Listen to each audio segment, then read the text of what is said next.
I hate the ocean, I hate the ocean, I hate the ocean, I hate the ocean! It's nothing personal, it's just... it's not very friendly to humans!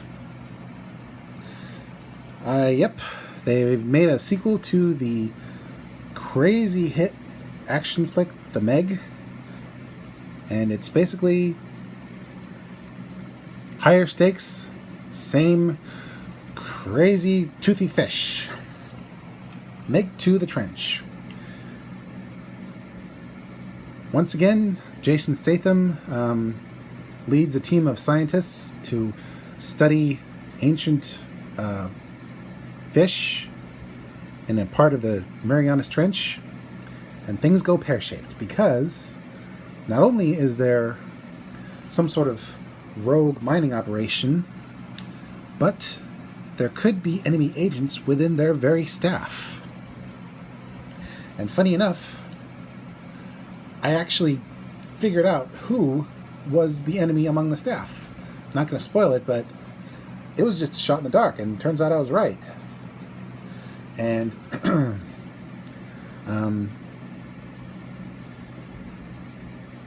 yeah, pretty much that. The cast did great. Statham once again brings his A game. There are a couple of returning characters who are just as entertaining as before. There are new characters, both heroes and villains.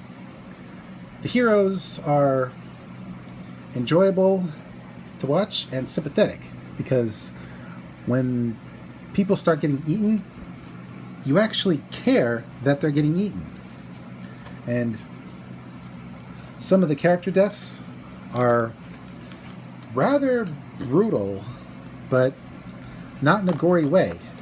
Just a way that says, yeah, they didn't quite suffer, but it was still tragic, you know?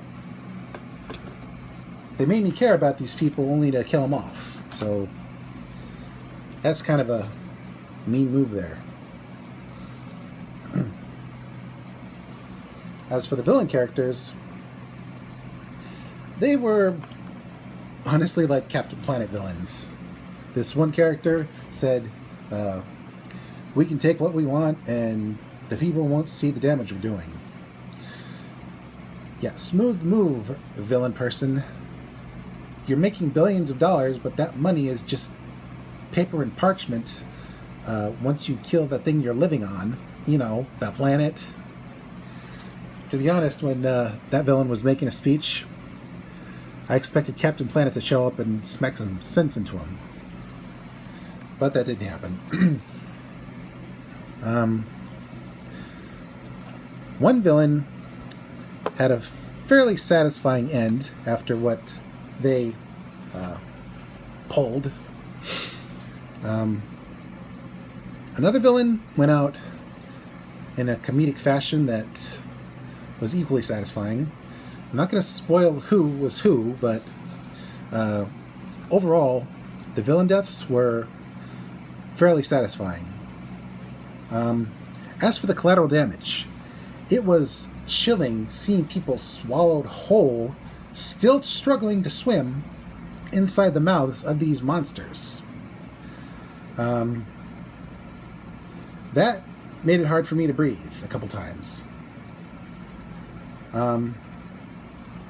Though I will spoil one thing only, but it's inconsequential. There is another dog, and the dog lives. That's all I'm going to spoil. Oh, and because it was in the trailer, release the Kraken. That's all. Anywho, the effects are very well done. Some of the stuff might have been covered up by water animation, but overall, the sharks and the various other sea life are believable.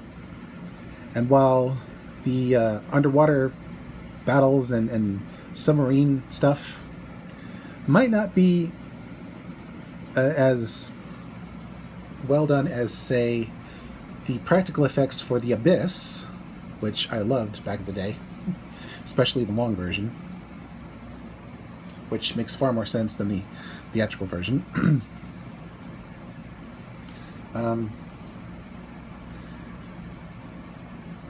These effects are still a small step below. Maybe if they'd somehow used practical sub work for a couple of scenes, it would have been a little better. But for the most part, the CGI animation was passable. You believed that these creatures from the deep were back to chase us back onto dry land. Although sometimes even dry land isn't 100% safe. And I'm not going to get into that because that would be spoiler territory. Let's just say the people trying to survive had their work cut out for them. This time even staying dry wasn't 100% effective.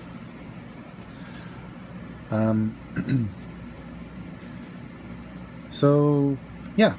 The Meg 2 was just as action-packed and heart-poundingly suspenseful as its predecessor. And while I don't know if we're going to get another Meg movie, if we do, it would be an interesting path to choose considering what happened at the end of this one. I'll not spoil it, but let's just say there might be some sequel baiting, but it would be maybe a little tragic for some of the characters. So yeah, that's about it. This is Mr. J signing out and reminding you, for crying out loud, the ocean is not safe. Stay away from it.